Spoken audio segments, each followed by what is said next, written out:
in real time. The notion of responding to everything, to being on top of everything. Not only is this not a recipe for productivity, but it's also a recipe for misery. Summarizing all of Stoic philosophy, Epictetus says it comes down to persisting and resisting, meaning, there are some things you should start doing, keep doing, that you should do, and then there are other things that you should stop doing, resist doing. I'm Mohammed Saimoun. I've discussed it everywhere from the NBA to the NFL, special forces, sitting senators, and I've produced numerous videos on what a Stoic should do. You can check all those out, but in today's episode, I wanted to discuss things that Stoics should not do, things that Stoics avoid, and you should cease doing. So here we go. Things Stoics avoid. Generally, Stoics try not to fear things, but of all the things a Stoic specifically tries not to fear, it's change. Mark Cerullo says, all things are born from change.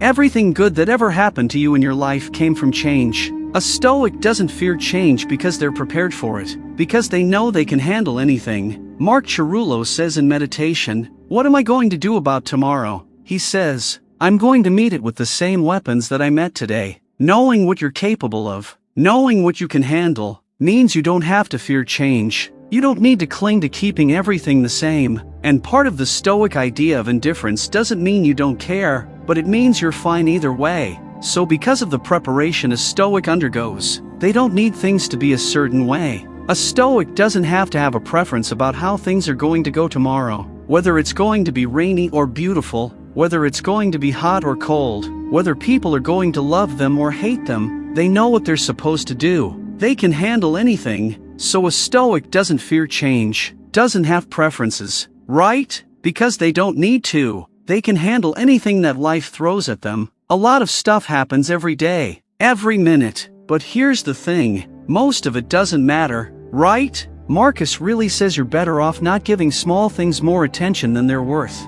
Basically, don't sweat the small stuff, right? The stuff that's not up to you, the stuff that doesn't move you closer to where you want to get in life. The stuff that distracts you from what you actually should be doing. You have to tune it out. We discussed this in one of the other videos. The idea that you don't have to have an opinion about this. It doesn't even have to register with you. You can ignore it. You can stay focused on what matters. You can ask yourself, is this essential? Does it matter? And if it doesn't, what do? You ignore it. When someone criticizes me, I do this exercise for Marcus to realize that. He says, think about this person. Think about what they just submitted to. Think about who they are. Think about what they're addicted to. Think about what they've ever accomplished. And what you realize is that this person, whose opinion you were about to let supersede your own evaluation of yourself and your work, is actually worse than meaningless. They're like the opposite of who you're trying to be. So it's good that they don't like what you're doing. You don't want their approval. Focus on what you think. Focus on who you want to be. As he says, we love ourselves more than other people, but then for some reason, we care about other people's opinions more than our own. That's insanity. You gotta focus on who you are, on your own internal scorecard,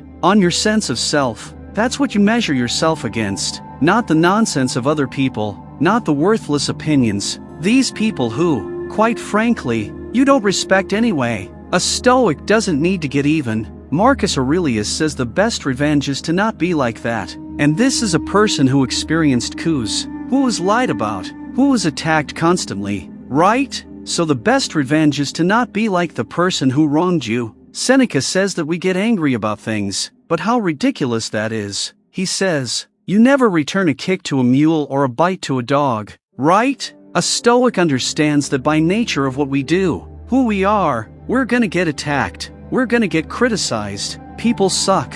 They're gonna hurt us. They're gonna do things. But what a Stoic doesn't do, what you have to stop doing, is need to get revenge. Need to get even. Need to get your pound of flesh because someone did something to you. You're fine. You weren't harmed by it. You're gonna be alright and you can let it go. People wake up and what's the first thing they do? They check their text messages. They check their email. They basically make themselves an item on someone else's to-do list. The quality of their day is determined about what so-and-so tweeted or what message came in or what the latest breaking piece of news is. And that's no way to live. Marcus Aurelius says you have to stop being jerked around like a puppet. You have to slow down. You want to be in control of your morning. You want to be in control of the inputs that are coming into you. You don't want to be starting the day from behind. You don't want to be starting from this place of freneticness. You want to be in control. So I think it's really important that you start the morning off right, that you start your day off right, and that you don't let things coming in determine the quality of your day, the quality of your life. There's a great story about Napoleon who famously wouldn't read his mail until 3 weeks after it arrived. He knew that most problems will resolve themselves. But if you're checking constantly, if you're so reachable, you'll be inserting yourself into things that you don't need to be inserted in. You'll be spending time on things that will resolve themselves.